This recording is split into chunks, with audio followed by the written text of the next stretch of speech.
Scientific Industries, Manufacturer of Laboratory Instrument, Valasaravakkam, Chennai.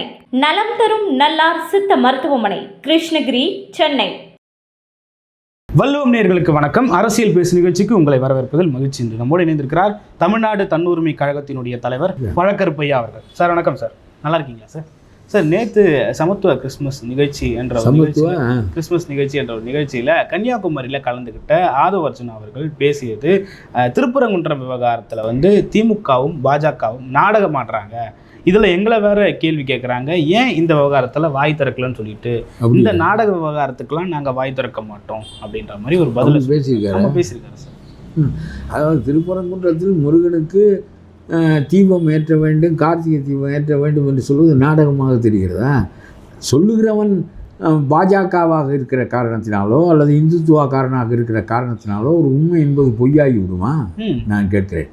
Murugan Tamil கடவுள், அவன் மலை மீது இருக்கின்ற கடவுள். அவனுக்காக ஏற்பட்டது தான் கார்த்திகை மாதமும் கார்த்திகை தீபமும். சரி, வீடுகளில் எல்லாம் நாம் கார்த்திகை தீபம் ஏற்றுகிறோம். ஆனால் அவனுடைய மலையில் ஏற்ற வேண்டாமா? ஏதோ ஒரு காரணம் பற்றி கொஞ்ச காலம் விடுபட்டு போயிருக்கிறது. ஆகவே அதை எடுத்து முன்னிறுத்தி அந்த காரியத்தை செய்வதற்கு மனிதர்கள் இல்லை. ஒரு இந்துத்துவாக்காரன் 2 4 என்று சொல்லிவிட்ட காரணத்தினால் நாம் 5 என்று சொல்ல வேண்டுமா என்று கேட்கிறேன் நான். இந்துத்துவாக்காரன் முன்னணியில் நின்றால் என்ன? அவனும் நாமும் எத்தனையோ கருத்துக்களில் சேர்ந்தும் இருப்போம், எத்தனையோ கருத்துக்களில் விலகி இருப்போம். இந்தியா நம்முடைய தாய் நாடு என்பதை அவன் சொல்லிவிட்டால் நாம் இல்லை என்று சொல்லிவிடுவோமா? இந்தியா தாய்நாடு என்று அவன் சொல்லுகிறான், நாம் இல்லை என்று சொல்லிவிடுவோமா? அவன் சொல்லுவதற்கெல்லாம் மாற்றானாம். ஏதாவது யோசனை இருக்கிறதா அந்த ஆதவ அர்ஜுனாவுக்கு? பாஜகவும் திமுகவும் சேர்ந்து நாடகம் ஆடுகிறார்கள் என்று சொல்லுகிறாயே. திமுக காரனுக்கு அறிவில்லை. அவன் தேவையில்லாமல் ஒரு பிரச்சனையை இங்கே உருவாக்கினான். பிஜேபிக்காரன், நான் சொல்லுகிறேன், தமிழர்களின் சமயம் சைவம் என்பதுதான் என்னுடைய கருத்து. ஓகே, அதை இந்து மதம் என்று அவன் சொல்லுகிறான். அவன் இந்து விழா என்று இவர்களை, அவனுக்கு தெரிந்த அரசியல் அதுதான். அவன் கோயிலை வைத்து அரசியல் செய்கின்றவன். ஆனால் கோயில் உடன்பாடு என்று அவன் சொல்வதனால் நாம் மறுப்பாக சொல்ல வேண்டுமா என்று கேட்கிறேன் நான். இது என்ன பொருள் இல்லாதது? முருகனுக்கு கார்த்திகை தீபம் ஏற்ற வேண்டும் என்பது பழைய மரபு. நம்முடைய வீடுகளில் ஏற்றுகிறோம், அது எப்படி மலையில் ஏற்றாமல் இருப்பது? இதை அவன் சொல்லிவிட்ட காரணத்தினாலேயே நாம் இதில் தலையிடக்கூடாதா? விஜய் தலையிட மாட்டாரா? பிஜேபிக்காரன் சொன்ன எல்லாவற்றுக்கும் தலையிட மாட்டாரா? இது என்ன பொருளற்ற வாதம் என்று கேட்கிறேன். இந்த ஆதவ அர்ஜுனாவுக்கும் யோசனை இல்லை என்று நான் சொல்லுகிறேன். இது இவர்களுக்கும் திமுகவுக்கும் திமுக புரியாமல் மைனாரிட்டி ஓட்டுகளை பெறுவதற்காக இந்த காரியத்தை செய்தான். ஒரு தீர்ப்பு வந்தது நீதிமன்றத்தில். அந்த தீர்ப்பு தவறென்றால் மேல் நீதிமன்றத்துக்கு போ, அப்புறம் உச்ச நீதிமன்றத்துக்கு போ. இதுதான் முறையே தவிர அதை விட்டு நீ உடனே அங்கே எந்த தகராறும் இல்லை. 10 பேர் போய் தீபம் ஏற்றப் போகிறார்கள். ஒரு கொஞ்ச காலம் விடுபட்டு போயிருந்த அந்த பழக்கம் மீண்டும் உயிர் பெறப் போகிறது. ஆனால் இந்த பழக்கம் கொஞ்ச காலத்துக்குரிய பழக்கம் இல்லை, 2000 ஆண்டு பழக்கம். கார்த்திகை முருகனுக்கு உரியது என்பதும் தீபம் முருகனுக்கு உரியது என்பதும் மலை முருகனுக்கு உரியது என்பதும் தெரியாதவன் முட்டாள். அது அவன் எந்த கட்சியை சேர்ந்தவனாக இருந்தாலும் தெரியாதவன் முட்டாள். இதை இந்துத்துவாக்காரன் சொல்லிவிட்ட காரணத்தினாலே இதெல்லாம் இல்லை என்று நாம் சொல்ல வேண்டும் என்று நினைத்தால், அவன் பூமி உருண்டை என்றால் நாம் தட்டை என்று சொல்ல வேண்டும். இந்த மாதிரி முட்டாள்தனங்கள் எல்லாம் ஒரு வாதமாக வைக்கப்படக்கூடாது. இந்துத்துவாக்காரன் வைத்தால் என்ன என்று கேட்கிறேன். நீதிபதி இந்துத்துவாக்காரன் ஆதரித்த முருகனுக்கு தீபம் ஏற்ற வேண்டும் என்று சொல்லுகிறவனாலும் திமுக இந்துத்துவாக்காரனா? அந்த மலைக்கு பக்கத்தில் பெண்கள் எல்லாம் போராடுகிறார்களே, அவர்களெல்லாம் இந்துத்துவாவா? சரி, இவர்களுக்கு எந்த பிரச்சனை தெரியவில்லை என்றால் இதற்காக ஒரு ஊரடங்கு உத்தரவு போடப்படுகிறது. அங்கே ஒரு தெருவில் ஒரு நாய் கூட தெரியவில்லை. ஒரு 100 பேர் கூடினார்கள், கலகம் செய்கிறார்கள், 1000 பேர் கூடுகிறார்கள், கலவரம் வருகிறது என்றால் ஊரடங்கு உத்தரவு போடலாம். சரி, எவனுமே இல்லை. இவனாக ஏற்ற போகிறான், அதுவும் மத்திய போலீஸ் துணையோடு. இந்த ஊரடங்கு உத்தரவு போட்டு இந்த போலீஸை வைத்து அவர்களை போக விடாமல் தடுக்கிறார்கள். கலவரம் வந்தால் ஊரடங்கு உத்தரவு போட வேண்டும். கலவரம் இல்லாத இடத்துக்கு எதற்கு ஊரடங்கு உத்தரவு போடுகிறாய்? 1. இது நீ அந்த முஸ்லீம் மக்களை பார்த்தாயா? நீங்களெல்லாம் தூங்கி விட்டீர்கள், நீங்களே கேட்கவில்லை. நானாக உத்தரவு போடுகிறேன் என்றால் உங்கள் மீது எனக்கு எவ்வளோ அக்கறை. அரசனுக்கு மிஞ்சிய அரச விசுவாசம், அரசனுக்கு அவன் மீது உள்ள விசுவாசம் எவ்வளவோ அதை விட கூடுதலாக அவனுடைய சேவகனுக்கு இருக்கிறது. முஸ்லீம்களுக்கு அவர்கள் மீது உள்ள விசுவாசத்தை விட நம்முடைய ஸ்டாலினுக்கு உள்ள விசுவாசம் தான் கூடுதலானது. ஆகவே நீங்களெல்லாம் கேட்கவில்லை. ஆனால் நான் தூங்குவேனா? நான் ஊரடங்கு உத்தரவு ஏன் போட்டேன்? தீபம் ஏற்றக்கூடாது, ஏற்றினாலே உங்களுடைய தர்கா இல்லாமல் போய்விடும் என்று இந்த ஆள் ஒரு கருத்தை உருவாக்குகிறார். நான் சொல்கிறேன், இந்த தர்கா 200 ஆண்டுகளுக்கு முன்பு கட்டப்பட்டது, 600-700 ஆண்டுகளாக அங்கே சமாதி இருக்கிறது என்று சொன்னால் அதுக்கு எந்த தீங்கும் இதுவரையில் நேர்ந்திருக்கிறதா? இனிமேல் எப்படி நேரும்? நாகூர் தர்காவுக்கு போகிறவர்கள் பூரா முஸ்லீம் அல்லாதவர்கள் தானே அதிகம். அதனால் அந்த தர்காவை அவனே போய் வழிபடுகிற போது அது எப்படி அந்த தர்காவுக்கு தீங்கு நேரும்? தமிழ் மக்கள் எல்லா சமயங்களையும் ஏற்றுக்கொள்கின்ற மக்கள், யாருக்கும் ஒரு மத அடிப்படையில் தீங்கு செய்கின்ற மக்கள் வடநாடு போல் இங்கே இல்லை. வடநாட்டில் முகலாயர் ஆட்சி நடந்தது, ஆகவே அங்கே எதிர்ப்புணர்ச்சி உண்டு. இங்கே அதுபோல் நடக்கவும் இல்லை, அந்த எதிர்ப்புணர்ச்சியும் இல்லை. இங்கே மதத்தை தழுவியவர்கள் நமக்கு உறவினர்கள், அவர்களும் தமிழ் மொழியை பேசுகிறவர்கள், தமிழர்கள் என்கின்ற காரணத்தினால் நாம் அவர்களோடு பகை பாராட்டுவதில்லை, எப்பொழுதும் கிடையாது. நமக்கு நண்பர்கள் அவர்கள் அதிகமாக இருக்கிறார்கள். நான் அவர்களை பற்றி ஒரு புத்தகம் எழுதியிருக்கிறேன், அதெல்லாம் வேறு. நான் என்ன சொல்ல வருகிறேன் என்றால், இந்த தர்காவுக்கு எந்த ஆபத்தும் இல்லை. எதற்காக நீ ஊரடங்கு உத்தரவு போட்டாய்? சரி, நீ போட்டாய். அப்புறம் அந்த நீதிபதியின் மீது நீ ஒரு இம்பீச்மெண்ட் கட்டளை கொண்டு வருகிறாய். இதற்கு 100 எம்பிக்களிடம் கையெழுத்து வாங்குகிறாய். 40 எம்பிக்களும் இதற்கு கையெழுத்து போடுகிறார்கள். இதை பற்றி நீ சொல்ல வேண்டுமா இல்லையா? ஒரு நீதிபதி ஒரு தீர்ப்பு கூறியதற்காக அவரை பதவி நீக்கம் செய்வது என்று நீங்கள் ஆரம்பித்து விட்டால், ஒவ்வொரு தீர்ப்புக்காகவும் பதவி செய்தால் நீதிமன்றங்கள் இருக்குமா? அது கழுதைமையின் நிலமாக ஆகிவிடாதா? நீதிபதிகள் யாராவது இருப்பார்களா? ஒரு நீதிபதி ஒரு தீர்ப்பு சொன்னார் என்றால் அதற்காக அவரை பதவி நீக்கம் செய்வது என்று சொன்னால் நீதிமன்றங்கள் எப்படி இயங்க முடியும்? நீ அடுத்த நீதிமன்றத்திற்கு போ, முறையீடு செய், கடைசியில் உச்ச நீதிமன்றத்திற்கு போ. அதானே பழக்கம். பாபர் மசூதியை இடித்ததை சரி என்று 5 நீதிபதிகள் தீர்ப்பு சொன்னார்கள். யார்? உச்ச நீதிமன்றத்தில் 5 அதில் ஒரு முஸ்லீம். 5 பேரும் ஒருமித்து இடித்தது சரி என்று சொன்னார்கள். இடித்தது சரி, அந்த இடத்தில் ராமர் கோயில், அந்த இடத்தில் பாபர் மசூதி இருக்கவில்லை என்பதை அவர்கள் ஒப்புக்கொண்டார்கள். சரியா? இந்த தீர்ப்புக்காக அவர்களின் மீது பதவி விலக்கம் கொண்டு வரப்பட்டதா? எப்படி கொண்டு வருவது? அதில் முஸ்லீம் ஒருவர் இருந்தாரே, அவரை மத நீக்கம் செய்தார்களா? இதெல்லாம் என்ன பழக்கம்? ஒரு தீர்ப்பு சொன்னார் என்பதற்காக நீ இப்படி மிரட்டுகிற பழக்கம். அது கால் இல்லாத நொண்டி எப்படி பரதநாட்டியம் ஆட முடியாதோ அதுபோல் பெரும்பான்மை இல்லாத நீ கொண்டு வருகிறது நிறைவேறப் போவதில்லை. கனிமொழி போய் இந்த பதவி நீக்க தீர்மானத்தை கொடுக்குறார். இதற்கு சோனியா காந்தி உடன் இருக்கிறார். அதுக்கு தான் நான் வருத்தப்பட்டேன். கனிமொழி கொடுத்ததற்கு வருத்தப்படவில்லை. இன்னும் டெல்லி கோர்ட்டில் கனிமொழி என்று டபேதார் சொல்லிக்கொண்டே இருக்கிறான். 2G வழக்குக்கு வா என்று 1,70,000 கோடியை சூறையாடி விட்டு இந்த கனிமொழியும் ஆவண்ணா ராஜாவும் 1.5 ஆண்டுகள் வடநாட்டு சிறையிலே, டெல்லி சிறையிலே இருந்தார்கள். இவர்கள் ஒரு குற்றம் செய்தவர்களாக நீதிமன்றத்திற்கு அழைக்கப்படுகின்ற காலத்தில் ஒரு நீதிபதியின் மீது பதவி நீக்க தீர்மானம் கொண்டு வருவதற்கு இந்த கனிமொழி கையால் கொடுக்கிறார்கள் என்று சொன்னால் இவர்கள் எவ்வளவு மோசமானவர்கள் என்பதை எண்ணிப்பார்கள். இதையெல்லாம் திமுகவுக்கும் பிஜேபிக்கும் நடக்கிற நாடகமா? நீ சொல்ல வேண்டாமா? ஒரு ஊரடங்கு போடுவதற்கான நியாயம் அங்கே என்ன இருந்தது என்று கேட்க வேண்டாமா? நாளைக்கு ஆட்சிக்கு வருகின்ற போது நீ என்ன செய்வாய்? எல்லாவற்றுக்கும் பயந்து இப்படியே ஓடினால் கரூரிலே ஒரு கூட்ட நெரிசலில் 45 மக்கள் இறந்து விட்டார்கள், நீயும் ஓடிவிட்டாய். அர்ஜுனா உத்தரகாண்டில் போய் உட்கார்ந்து கொண்டார். இந்த புஷி ஆனந்து படகுலேயே திரிந்தார் கொஞ்ச காலம். அப்படி ஓடுகிறாய் என்று சொன்னால் நாங்கள் ஓடாதவர்களுக்கு காட்ட வேண்டாமா என்று கேட்கிறேன் நான்.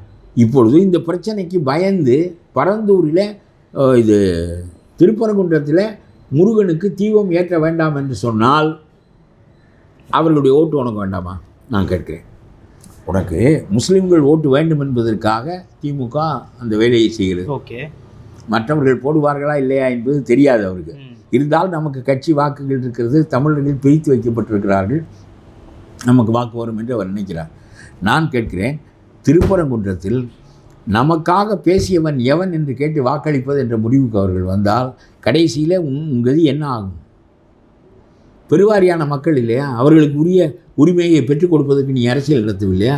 சிறுபான்மை மக்களுக்காக உள்ளதை மட்டுமே பேசுகிறோம் என்றால் சிறுபான்மை மக்களுக்காக நாங்கள் பேசுகிறோம். நான் பேசுகிறேன், எப்பொழுது சிறுபான்மை மக்களுடைய உரிமைகள் பறிக்கப்படக்கூடாது. அதுதான் நல்ல நாகரிகமான ஜனநாயக நாடு. சிறுபான்மை மக்கள் எங்கே மிதிக்கப்படுகிறார்களோ, வங்கதேசத்தில் மிதிக்கப்படுவது போல, பாகிஸ்தானில் மிதிக்கப்படுவது போல தமிழ்நாட்டிலும் இந்தியாவிலும் அவர்கள் மிதிக்கப்படுவார்களே. ஆனால் நாம் நாகரிகமற்ற நாடு என்று பொருள். We should safeguard their interests. Minorities are to be protected. அதுதான் that is a true democratic country என்று நாம் கருதுகிறோம். ஆகவே மைனாரிட்டிகளுக்கு நாங்கள் பேசுகிறோம், மெஜாரிட்டிக்காக நீ பேச வேண்டாமா? உண்மை எதுவாக இருந்தாலும் அப்புறம் எப்படி அரசியல் நடத்துவாய்? அவர்களிடம் போய் எப்படி வாக்கு கேட்பாய்? முருகனுக்கு நான் பதில் சொல்ல மாட்டேன். முருகனுக்கு தீபம் ஏற்றுவதை பற்றி எனக்கு அக்கறை இல்லை. ஆனால் நீங்கள் வாக்களியுங்கள் என்றால் தமிழ்நாட்டில் உள்ள மக்கள் எல்லாம் முருகனுக்கு அப்பாற்பட்டு உனக்கு வாக்களிப்பார்களா என்று கேட்கிறேன் நான். இல்லை நான் இந்துத்துவக்காரன் இல்லை. ஆனாலும் திருப்பரங்குன்றத்தில் அது முருகனுக்குரிய அங்கே முருகனுக்குரிய கார்த்திகை தீபம் ஏற்றப்பட வேண்டும் என்பதில் எனக்கு ரெண்டாவது கருத்து இல்லை என்று சொன்னால் நான் இந்துத்துவவாதியா? இதை முன்னெடுத்தவன் இந்துத்துவவாதி என்கின்ற காரணத்தினால் உண்மை என்பது இன்மையாகிவிடுமா என்று கேட்கிறேன் நான். இதற்கெல்லாம் உனக்கு பதில் சொல்ல தைரியம் இல்லை. எந்த ஒன்றிலும் உன்னால் எதிலும் முன்னிற்க முடியவில்லை. நீ சர்வுக்காக போய் போராட்டம் நடத்துகிறாய். வாக்காளர் பட்டியல் திருத்தப்படக்கூடாது என்று ஸ்டாலின் சொல்கிறார். அவர் கள்ள ஓட்டு சேர்த்து வைத்திருக்கிறார். அவர் சொல்வது நியாயம். குளத்தூரில் மட்டும் 90,000 பேர் 1,00,000 பேரை நீக்கியிருக்கிறார்கள். தமிழ்நாடு முழுவதும் 89 லட்சம். இவரை தவிர வேறு யார் கள்ள ஓட்டு நீக்கப்பட வேண்டுமா இல்லையா? செத்தவன் நீக்கப்பட வேண்டுமா இல்லையா? செத்தவன் 30%, 30 லட்சம் பேர். 2 இடத்துல பதிவு செஞ்சவன் 40-30 லட்சம் பேர். ஆக சில பேர் எழுதி கொடுக்க விடுபட்டிருக்கலாம். எழுதி கொடுத்து தான் நீ உன்னுடைய உரிமையை பெற வேண்டும். ஆதாருக்கு உரிமை பெற போகிறாய். ரேஷன் கார்டு வாங்குவதற்கு அவனிடம் போகிறாய். கைரேகை வைக்கிறாய். ஏன் இந்த படிவத்தில் பதிந்து கொடுத்து நீ உன்னுடைய உரிமையை நிலைநாட்டிக் கொள்ளக்கூடாதா என்று கேட்கிறேன். அதில் தவறானவர்கள் நீக்கப்பட்டு விடுவார்கள். இப்பொழுது 5.25 கோடிக்கு பதிலாக 7.5 கோடி இருந்தது. 1 கோடி பேர் நீக்கப்பட்டு விட்டார். அதில் யார் புகார் சொன்னார்கள்? இந்த ஸ்டாலின் சொன்னார், முஸ்லீம்களுடைய வாக்கு நீக்கப்பட்டு விடும் என்றார். நீக்கப்பட்டிருக்கிறதா? நீ சொல்லிவிட்டால் அதை மெய்ப்பிக்க வேண்டும். இப்பொழுது வாக்காளர் பட்டியல் தயாராகி வெளிவந்திருக்கிறது. நீ ஒரு மானமுள்ள யோக்கியமான ஒரு அரசியல்வாதி என்றால் நான் ஸ்டாலினை கேட்கிறேன், எவ்வளவு வாக்குகள் தவறான வாக்குகள், இந்த 97 லட்சம் வாக்குகள் உண்மையான வாக்குகள் என்றும் அவை நீக்கப்பட்டது தவறு என்றும் நீ மெய்ப்பி தூக்கு போட்டுக் கொள்கிறோம். நாங்கள் மெய்ப்பி பார்ப்போம். அந்த ஆளுக்கு தான் ஒரு யோக்கியதை இல்லை. எப்பொழுது பார்த்தாலும் சிறுபான்மை வாக்கை நீக்கி விடுவார்கள், தர்காவை இடித்து விடுவார்கள் திருப்பரங்குன்றத்தில். இந்த ஆளுக்கு இதை தவிர வேறு இந்த 6-7% வாக்கை பெறுவதற்கு அவர்களை எல்லா நேரமும் ஆபத்தின் நுனியிலேயே வைத்திருப்பார். அப்படி இருப்பதாக சொல்லி வைத்திருப்பார். சரி, உனக்கு என்ன வந்தது? நீ எதற்கு இந்த வாக்காளர் பட்டியல் திருத்தத்துக்கு எதிர்த்து போராட்டம் நடத்தினாய்? இப்பொழுது நீ சொல்ல வேண்டாமா? ஸ்டாலின் போல உனக்கும் பொறுப்பு இருக்கிறது. என்னென்ன தவறு நடந்திருக்கிறது?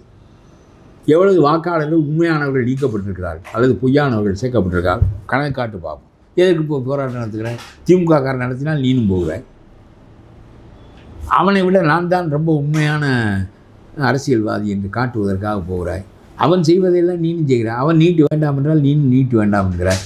அவன் வாக்காளர் பட்டியல் திருத்தல் வேண்டாம் என்றால் அதுக்கு போராட்டம் நடத்த போகிறாய். என்ன அரசியல் தெரிந்து நீ செய்கிறாய் என்று நான் கேட்கிறேன். சார், இந்த விஷயத்தில் அவங்க ஒருவேளை இந்து மக்களுக்கு ஆதரவாக இருந்தால் ஏற்கனவே பிஜேபி பெற்றெடுத்த பிள்ளைகள் என்ற பேரை வாங்கியிருக்காங்க. அதற்காக கூட தாவேக்கா அதெல்லாம் பேச்சு இல்லை. நான் பிஜேபி இல்லை, நான் இந்துத்துவவாதி இல்லை. திருப்பரங்குன்றத்தில் மலையில் தீபம் ஏற்ற வேண்டுமா என்றால் ஏற்ற வேண்டும். இங்கே உள்ளவனெல்லாம் இந்துத்துவவாதியா இருந்தால் அவனெல்லாம் ஆட்சியில் இருந்திருப்பான். இங்கே இருக்கவனெல்லாம் பிஜேபிக்காரனா? பிஜேபி பெற்றெடுத்த களவாணி பிள்ளை என்று உன்னை சொல்வார்கள் என்று நீ அஞ்சினால் அதை பற்றி பிஜேபிக்காரன் செய்கின்ற செய்ததினால் அது தவறான காரியமாகி விடாது. திருப்பரங்குன்றத்தில் மலையில் தீபம் ஏற்றப்பட வேண்டும் என்பது குறித்து உனக்கு ஒரு கருத்து இல்லையே? நான் சொல்லுகிறேன், பிஜேபிக்காரன் செய்த அத்தனையும் தப்பென்று சொல்லிவிடுவாயா? விவசாயிக்கு 6,000 ரூபாய் கொடுக்குறான், அதை நீ தப்பென்று சொல்லி நீ பதில் பேசாமல் இருக்கிறாய். அவன் நல்லது செய்தால் பதில் பேசாமல் இருக்கிறாய். விவசாயிக்கு ஆண்டுதோறும் 6,000 ரூபாய் கொடுக்குறான், உரங்களுக்கு மானியம் கொடுக்குறான். நம்முடைய இலவச அரிசி திட்டத்திற்கே மத்திய அரசாங்கம் சப்சிடைஸ் செய்து மானியம் கொடுத்து வாங்கி கொடுக்குற காரணத்தினால்தான் முன்னால் அதை நடத்த முடியுது. இதெல்லாம் தப்பு என்று சொல்லி இந்துத்துவவாதியினுடைய அரசாங்கம் செய்வதை நாங்கள் ஏற்றுக்கொள்ள மாட்டோம். இலவச அரிசி எங்களுக்கு வேண்டாம் சொல் பார்ப்போம். விவசாயிகள் பணம் வேண்டாம் என்று வாங்க தூண்டு பார்ப்போம். இதெல்லாம் என்ன வாதம்? இல்லை, மதக்கலவரத்தை தூண்டும் வகையில் பாஜக செயல். எந்த மதக்கலவரம் தூண்டப்பட்டது? இதுவரையிலும் தமிழ்நாட்டில் எந்த மதக்கலவரம் நடந்திருக்கிறது? ஒரு அயோத்தி போல திருப்பரங்குன்றத்தை மாற்றும் முயற்சியில் நாகூர் எப்படி தாங்கும்? அப்புறம் எல்லா தர்காக்களும் போய்விடும். அந்த மக்கள் எப்படி வாழ்வார்கள்? இங்கே 88% பேர் பெரும்பான்மையான மக்கள் இருக்கிறார்கள். இது பழக்கமானால் இவர்கள் எப்படி வாழ்வார்கள்? இதுவரையிலும் அந்த மாதிரி என்ன நடந்திருக்கிறது தமிழ்நாட்டில்?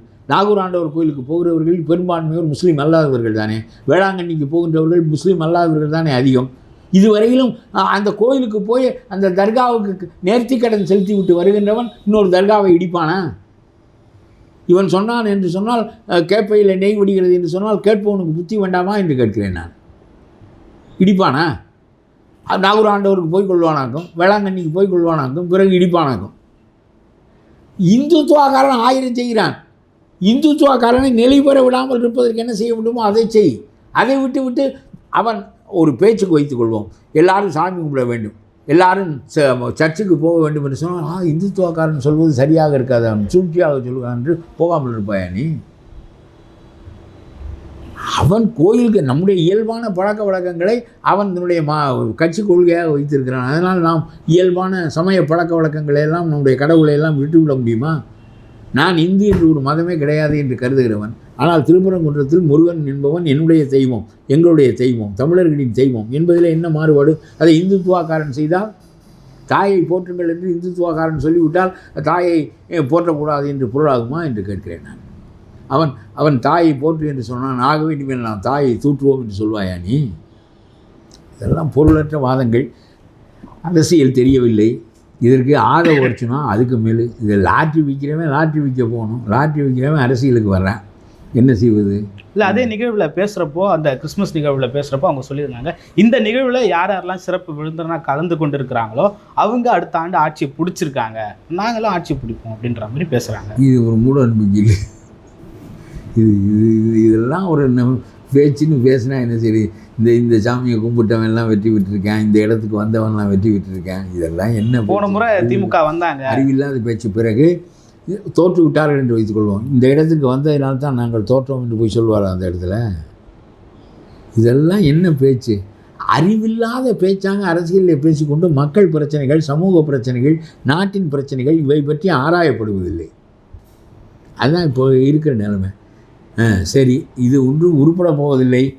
அதாவது ஒரு பெருவாரியான மக்களினுடைய தாகம், பெருவாரியான மக்களுடைய தேவை, பெருவாரியான மக்களுடைய ஒரு போர் கருத்து, அதை பற்றி கவலை இல்லாமல் நான் இந்த பக்கம் திரும்பிக் கொள்வேன். ஏனென்றால் இது பிஜேபிக்கும் திமுகவுக்கும் நடக்கிற போர் என்றால் நாங்களெல்லாம் பிஜேபியா இல்லை நாங்களெல்லாம் திமுகவா? இது என்ன? இல்லை, வாக்குகளை குறிவைத்து இந்த மதக்கலவரம், வாக்குகளை குறிவைத்து ஸ்டாலின் செய்தார், வாக்குகளை குறிவைத்து ஊரடங்கு உத்தரவு போட்டார், வாக்குகளை குறிவைத்து நீதிபதியின் மீது அவரை பயமுறுத்துவதற்காக பதவி இறக்க தீர்மானம் கொண்டு வருகிறார். அங்கே என்ன கலகம் நடந்தது? தெருவில் நாய் கூட இல்லை, வழக்கமாக தெரிகிற நாய் கூட இல்லை. இவர் ஊரடங்கு உத்தரவு போட்டார். இந்துத்துவ அமைப்புகள் அங்கே வரலன்னு நீங்கள் மறுக்கிறீங்களா? ஐயோ, 10 பேர் போக வேண்டும் என்று நீதிபதி சொன்ன பிறகு மத்திய போலீஸினுடைய துணையோடு அவர்கள் போகின்ற போது அங்கே வேறு என்ன கலகம் நடக்க முடியும்? நீயும் போலீஸை அனுப்பி கூடுதலாக வேறு யாரும் வராமல் பார்த்துக்கொள், இந்த 10 பேர் போய் தீபம் ஏற்றி விட்டு வரட்டும். மனுதாரர்கள் அந்த 10 பேர் தான் போனோன்னு நீதிபதி எவன் வந்து மனு போடுகிறானோ, நான் போடவில்லை, நான் போட்டிருந்தாலும் அவர் இந்த தீர்ப்பு தான் சொல்லுவார். நான் போடவில்லை, அவன் போட்டிருக்கிறான், போட்ட காரணத்தினால் அவனையே போய் நீனே ஏற்று. நியாயமாக உங்களுக்கெல்லாம் ஆங்கர்களே ஆழமாக இருப்பதில்லை, எனக்கு அதான் பெரிய வருத்தம். முதல்ல அவர் அலுவலரைத்தான் ஏற்ற சொன்னார். ஓகே, கோவிலில் உள்ள தலைமை அலுவலரை அறநிலையத்துறையை ஏற்ற சொன்னார். அறநிலையத்துறை சேகர்பாபு காலை நக்கி வாழ்கிறது, சேகர்பாபு ஸ்டாலின் காலை நக்கி வாழ்கிறார். இவர்களுக்கெல்லாம் ஒருவன் காலை நக்கித்தான் அவர்களுக்கு அரசியலில் முன்னேற்ற முடியுமே தவிர அவர்கள் சொந்த அறிவின் மூலமும் உழைப்பின் மூலமும் தியாகத்தின் மூலமும் முன்னுக்கு வருகிறவர்கள் இல்லை. இந்த அதிகாரிகளும் கெட்டு போனார்கள். ஆகவே ஒரு அதிகாரி உத்தரவு கோர்ட்டிலிருந்து வருகிறது என்றால் அதை நிறைவேற்றப் போவாரா? ஒரு முருகனுக்கு தீபம் ஏற்றுகிற வாய்ப்பு நம்முடைய கிடைத்ததே நாம் கோயிலில் அலுவலராக இருக்கும்போது இந்த வாய்ப்பு நமக்கு கிடைக்குமா என்று சொல்லி முருகனுடைய அருளுக்கு ஆட்படுவது ரொம்ப இன்றியமையாததான். இந்த சேகர்பாபுவினுடைய உத்தரவுக்கு அடிபணிவது இன்றியமையாததான். சேகர்பாபுக்கு அறிவில்லை, சேகர்பாபு ஸ்டாலின் சொல்வதை கேட்பார், சேகர்பாபு சொல்வதை அலுவலர் கேட்பார். ஒருத்தனும் எவனும் முருகனை பற்றி எவனும் கவலையில். சும்மா ஐயப்பன் கோயிலுக்கு போய் நான் தான் சந்தனத்தை பூசிக்கொண்டால் சரியாக போய்விட்டதா என்று கேட்கிறேன் நான். உனக்கு முருகன் வேண்டாம், முருகனுக்கு தீபம் வேண்டாம், நீ உனக்கு அந்த தமிழும் தெரியாது, தமிழ் கடவுளும் தெரியாது, நான் என்ன செய்வது?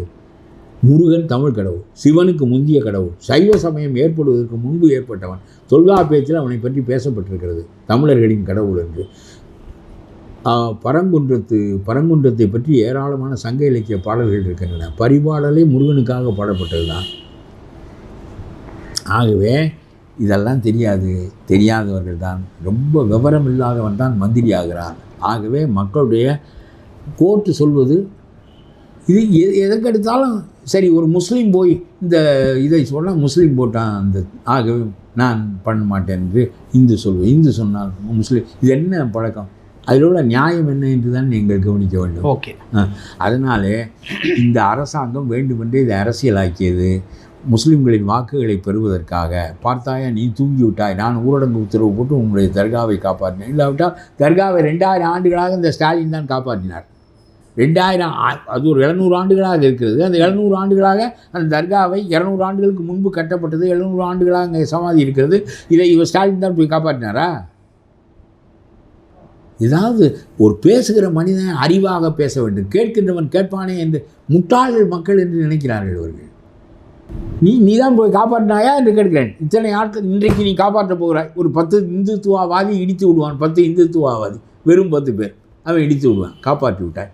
நம்ம அதற்கு முன்னாலெல்லாம் இந்த சமாதியை யாரை காப்பாற்றினார்கள்? இந்த மக்கள் தானே அதை ஏற்றுக்கொண்டார்கள். இந்த அறிவு வேண்டாமா இந்த அரசாங்கத்துக்கு வேண்டாம், இந்த விஜய்க்கு வேண்டாமா? இல்லை, இந்த ஆதவ அர்ச்சனாவுக்கும் என்ன இவர்கள் அரசியல் நடத்துகிறார்கள்?